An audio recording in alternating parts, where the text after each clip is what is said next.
Hello friends, मी आज तुम्हाला शेवग्याची शेंगाची आमटी दाखवणार आहे।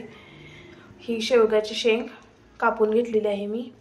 ही तुरीची डाळ, ही कापलेली कोथिंबीर, चिरून घेतलेली कोथिंबीर, हे लसूण आणि जिऱ्याचं बारीक म्हणजे मोठं थोडं मोठं।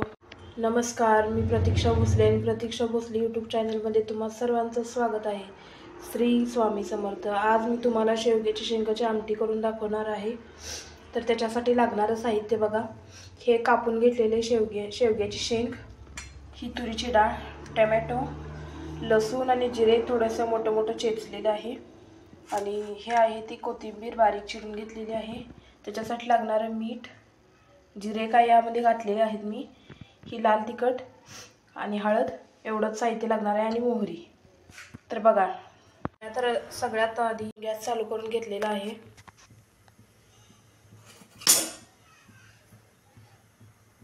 तेल थोडंसं तापू द्यायचं भांडं हे। मग यामध्ये आपल्याला जेवढं लागतं तेवढं तेल घालायचं आहे, जेवढं लागेल तेवढं।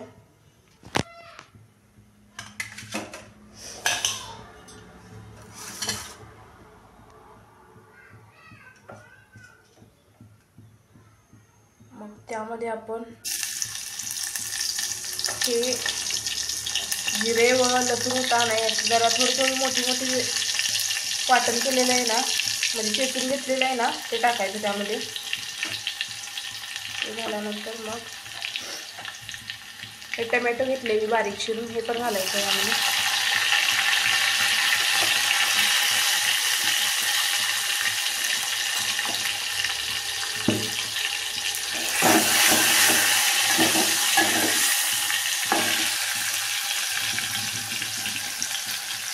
याच्यामध्ये आपण मीठ घालायचं, थोडीशीच मोहरी घालायची।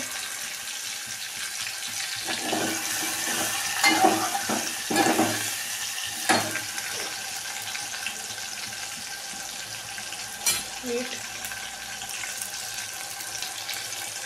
हळद,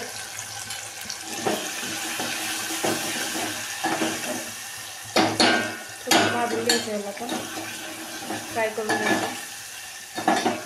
मग याच्यामध्ये आपण लाल तिखट घालायचं। भाजून झालंय आता लाल तिखट। मग हे थोडंसं असं मिक्स करून घ्यायचं।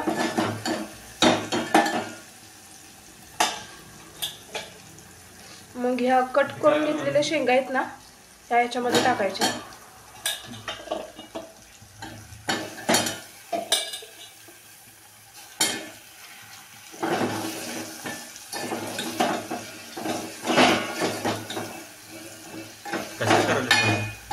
शेवग्याची शेंग करायलास का पातळ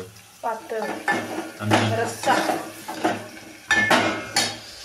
आता ते शेंगा टाकल्या ना शेवग्याच्या, मग याच्यामध्ये आपण धुवून घेतलेली भिजत ठेवलेली डाळ आहे ना, ही घालायची।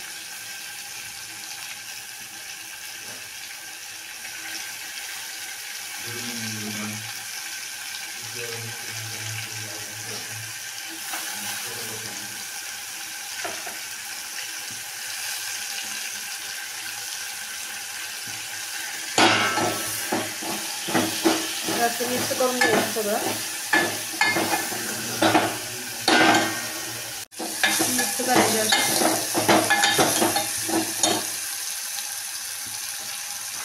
वरून अशी कोथिंबीर टाकायची।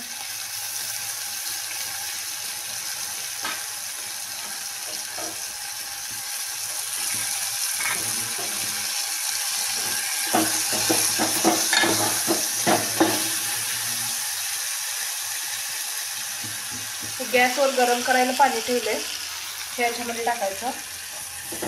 पाणी गरम केलं ना, म्हणजे आमटी थोडीशी छान लागते। त्यामुळे सगळ्यांनी पाणी गरम करूनच आमटीमध्ये घालायचं, म्हणजे छान लागते आमटी। याच्यामध्ये टाकायचं। झाला बघा झणझणीत रस्सा।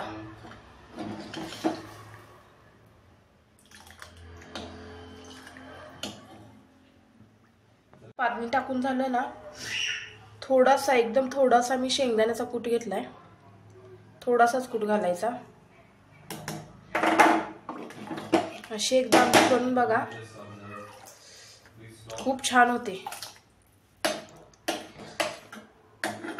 10 मिनिटं शिजवायची, अशी मस्त लागते आमटी. माझ्या घरच्यांना सगळ्यांना आवडते मी केली. मग लाईक करा, सबस्क्राईब करा आणि कमेंट पण करा. Bye bye.